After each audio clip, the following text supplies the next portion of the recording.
Only keep it real musically, jabroni. Seems a little something you can circle, but you don't be. Slowly but surely I can feel the ever-present evanescence of the now rain down and I'm blitzed. Blasted, on the brink, past it. On a road path, giving birth to the antics of crown, y'all tripping. Hounds bark kittens on me out, cause we're living in the now, plus smooth on the groove ting. And we keep it moving, keep it moving, keep it moving, keep it moving, keep it moving, keep it moving.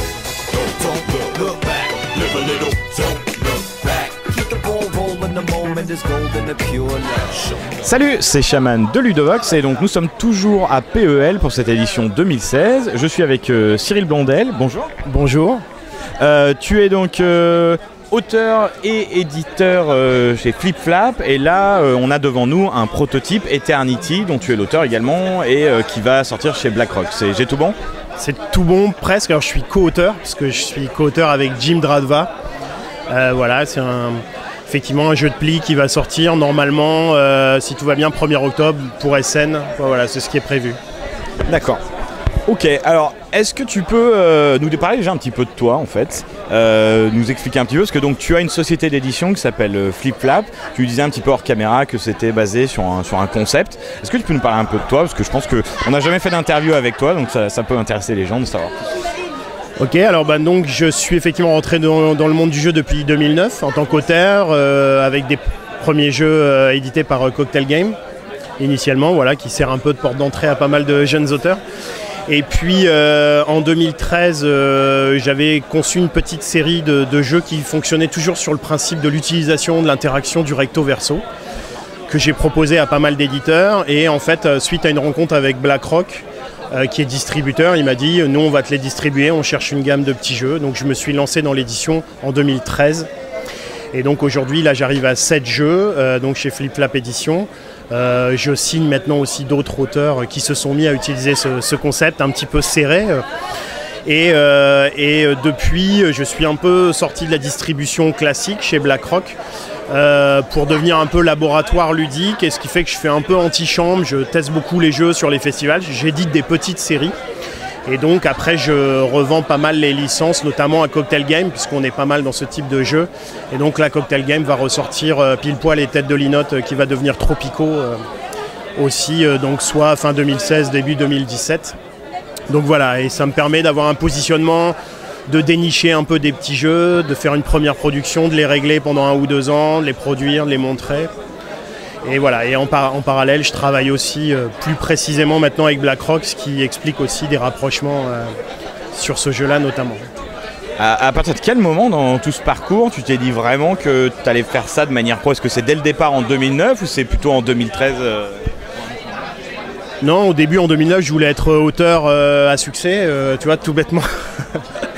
Mais après, quand t'as pas le succès, il faut bien, tu vois, trouver des manières de gagner sa vie. Alors je fais plus que ça malgré tout, je fais auteur, éditeur et distributeur en partie aussi pour plusieurs marques sur le Nord-Pas-de-Calais, Picardie, tout ça.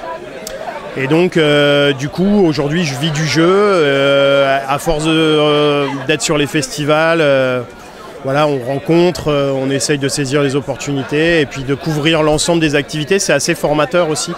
On crée plus pareil quand on sait ce qui marche en boutique, etc. Enfin, il y a pas mal d'apprentissage, donc voilà.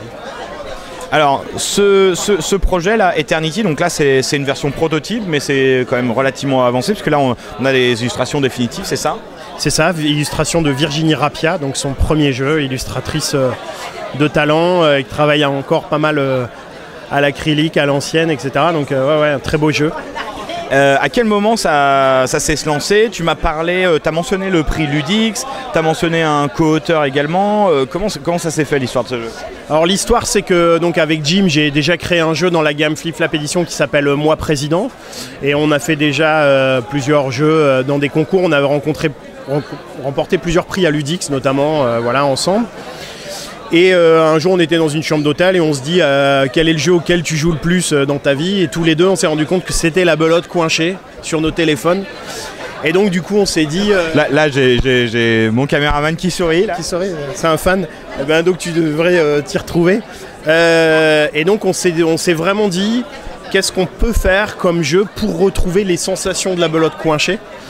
Donc en partant d'un jeu de pli et en essayant de retrouver cette notion de est-ce que je peux prévoir les points que je vais faire, voilà, mais avec une mécanique qui serait quand même un peu plus moderne, même si la belote coinchée a déjà pas mal de choses assez modernes finalement. Et donc voilà, on a trouvé une petite entrée, un petit twist intéressant et on a fait 2 ans, on a bossé dessus 2 ans. Depuis donc 2013 on a commencé. Et puis on l'a présenté en Ludix, concours Ludix fin 2015 et il a remporté le prix du jury. C'était Mathilde de chez Gigamic à la tête du jury et donc voilà, et donc belle surprise, BlackRock a signé dans la foulée et puis voilà, depuis c'est en production. D'accord. Donc, est-ce que tu peux du coup nous le présenter un petit peu et nous dire du coup comment ça marche et quelles sont un peu les spécificités par rapport justement à la belote coinchée? Alors donc c'est un jeu de pli, donc vous allez avoir 3 familles qui sont 3 éléments, donc la terre, le ciel et l'air. 3 familles numérotées de 1 à 14, donc quelque chose d'assez classique de ce point de vue-là. Quand vous jouez une carte, le premier doit toujours lancer un pli et il faut suivre dans la même couleur. Et si vous n'avez pas, il faut couper et voilà. Donc ça c'est les règles de base du jeu de pli. Maintenant il y a 2 grandes originalités. C'est que dans ce jeu, il va falloir prévoir les points, donc le nombre de plis qu'on est capable de ramasser. Donc comme la belote coinchée, je disais, ou l'ascenseur, le whist, si vous jouez un peu à ça. L'originalité vient que pour pouvoir annoncer des points, il faut défausser des cartes. Et le nombre de points qu'on annonce, qu'on est susceptible de marquer, sont représentés par ces arbres qu'il va falloir planter, en fait. Donc plus les cartes sont fortes, plus vous pouvez, en défaussant une carte et en la mettant devant vous, dire je m'engagerai à faire 2 plis. Alors ça tu le fais au tout début de la partie et c'est parce que tu as 2 symboles ici que ça sera le cas. Par contre du coup tu as perdu ton 10. Alors il y a des cartes à 0 symbole, il y a des cartes à 1 arbre et des cartes donc à 2 arbres. Mais en fait non, ça se fait pas au début de partie, ça se fait pendant le pli. Donc pendant le tour de pli, un joueur a le choix entre 2 choses, soit gagner le pli, et donc essayer de mettre une presqu'île devant lui, voilà, où il faudra venir planter les arbres, mais il a aussi à son tour de jeu la possibilité de prendre n'importe quelle carte de son jeu, de la mettre à l'horizontale devant lui, et de prendre le nombre de jetons arbres correspondants. Celui qui fait ça ne participe pas au pli, mais lui, il va s'engager à marquer des points. Donc soit je m'engage, soit je ramasse le pli. Donc j'ai une dualité de ce point de vue-là. Par contre, ce qui est important, c'est que à chaque tour, donc à chaque pli, il n'y a qu'un seul joueur qui peut s'engager. Donc si moi je m'engage, je prends les jetons, les autres devront participer au pli. Je peux m'engager aussi à 0 arbre, donc je ne prends pas d'arbre, mais les autres seront obligés de participer au pli. Je pousse ainsi les autres joueurs à prendre des plis, donc ils vont se retrouver à mettre des plis devant eux. Et pour marquer des points, il faudra ensuite venir compléter nos paysages avec nos arbres. Et les points qu'on marque à la fin sont fonction du nombre de plis et du nombre de jetons qu'on a réussi à récolter pendant la partie. Voilà. Ça, c'est la première originalité. Donc évidemment, il y a une dualité dans les cartes. Plus les cartes sont fortes, elles font des plis, mais plus aussi, elles te permettent de t'engager à faire des points. Donc c'est à toi de gérer ta main en 10 ou 12 tours. Enfin 8, 10 ou 13 tours en fonction du nombre de joueurs. Ça se joue de 3 à 5 joueurs. Voilà. La deuxième originalité, c'est que la carte avec laquelle on s'engage devant nous pour ramasser des arbres ou pour prendre la notion d'engagement, ensuite, cette carte, à la fin du tour de jeu, part dans un tableau d'atouts qui est ici. Et donc, au fur et à mesure des plis, ce tableau va se remplir avec les engagements des joueurs. Et donc, l'atout pour le tour d'après est signalé par ce tableau, c'est-à-dire que l'atout sera dans l'élément qui a le plus de cartes en nombre. En cas d'égalité, ce sera celui qui sera le plus à gauche. Donc ça veut dire que dans la manière dont tu t'engages, il y a le nombre d'arbres que tu viens chercher, mais il y a aussi l'atout que tu veux contrôler pour le tour d'après. Et tu essayes comme ça de contrôler ton jeu et de faire marier le bon nombre de presqu'îles avec le nombre d'arbres. Ok, donc ouais, en fait, il y a une base quand même de belote coinchée, mais en réalité, à chaque tour, tu as la possibilité de contrôler quel sera l'atout pour la prochaine phase, ton engagement de points et ta prise de risque, parce que effectivement, tu seras obligé de jeter des cartes fortes si tu veux prendre des engagements forts de points. Exactement. En fait, l'originalité est que c'est évolutif. En fait, dans le whist ou la belote coinchée, on annonce au début de la partie Là, ça se fait au fur et à mesure. Il va falloir prouver ses engagements et réussir ses engagements. La difficulté est que comme un joueur, un seul par tour peut s'engager, il va falloir quelquefois prendre des jetons avant de prendre les plis, parce que je n'aurai pas l'opportunité. Quelquefois, je peux prendre des plis, mais les autres joueurs savent du coup que je cherche des jetons, des arbres. Et donc, à moi d'empêcher, notamment avec des engagements à zéro, de prendre les notions, etc. Et cet atout évolutif est aussi une autre richesse, puisque quand je m'engage, si je choisis de m'engager avec de l'eau ou avec là, voilà, si je remets une terre ici, je sais que pendant 2 tours, l'atout sera la terre. Et donc ça m'offre une possibilité de contrôler sur les 2 tours qui viennent.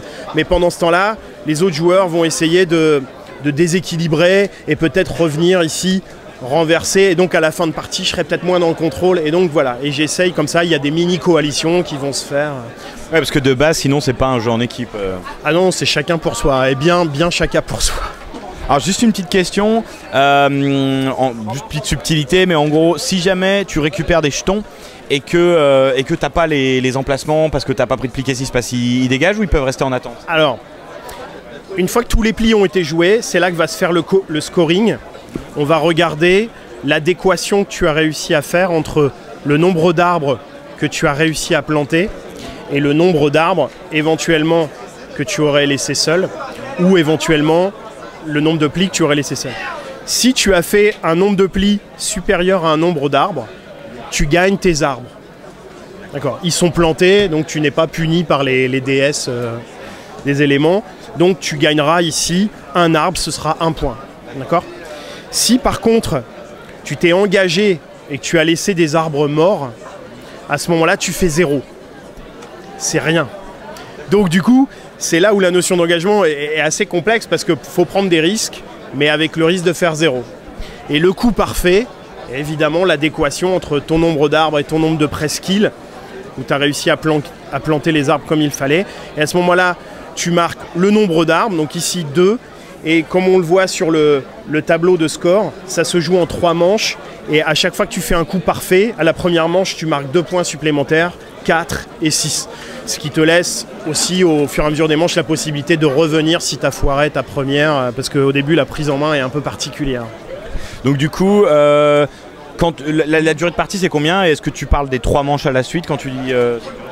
En fait, une partie classique, c'est 3 manches, donc 3 jeux de main, tu vois, de 3 nombres de... Voilà, 3 manches. Donc ça va être 8 plis, 10 plis ou 13 plis en fonction du nombre de joueurs. Maintenant, il y a à la fin des règles une variante dite au point. On peut dire on le fait en 30 points. Et à ce moment-là, au lieu de faire des points comme ça qui grandissent, on dit tous les bonus valent 3. Voilà. Et il y a aussi alors, des règles optionnelles qui ont été créées beaucoup par Jim Dradva, donc le co-auteur, à 2 joueurs. Il y a même une manière de jouer solo. Voilà, c'est donc d'un jeu de plis solo. Ben, c'est beaucoup lui qui a travaillé ça. Bon, par contre, tu m'as pas répondu sur la durée. À la durée, pardon. Et ben donc, du coup, c'est 30 minutes, si tu veux, le temps de descendre 3 plis, de scorer. Voilà, c'est, si tu le connais bien, ça même un carton, tu vois, de belote, vraiment, quand tu as un peu de... entre 20 et 30 minutes, je pense. Donc du coup, ça c'est les définitifs, les illustrations définitives, pardon, excuse-moi. Si tout va bien, ça devrait être pour SN. Vous n'avez pas encore lancé la prod, parce que je crois qu'il y a encore quelques petites réflexions. Non, on est, tu vois, sur l'écriture des règles, il y a encore des décalages de place, etc. La taille de la boîte et puis un peu le thermoformage, enfin, des choses un peu dedans. Le crayon, parce qu'il y a un petit crayon aussi, un peu typé, tout ça, on réfléchit à tout ça. Une boîte... format jeu de cartes, voilà, 15 € à peu près, prix public estimé, donc petit jeu, voilà, on aime bien chez BlackRock, leur gamme est assez malin, voilà, il faut qu'il y ait pas mal de simplicité et de profondeur, et voilà, c'est ce qu'on a voulu mettre en tout cas dans ce jeu. Bon bah écoute, merci Cyril pour toutes ces informations sur Eternity, donc à suivre pour octobre 2016 si tout va bien. Pour ceux qui nous regardent, à bientôt sur Ludovox.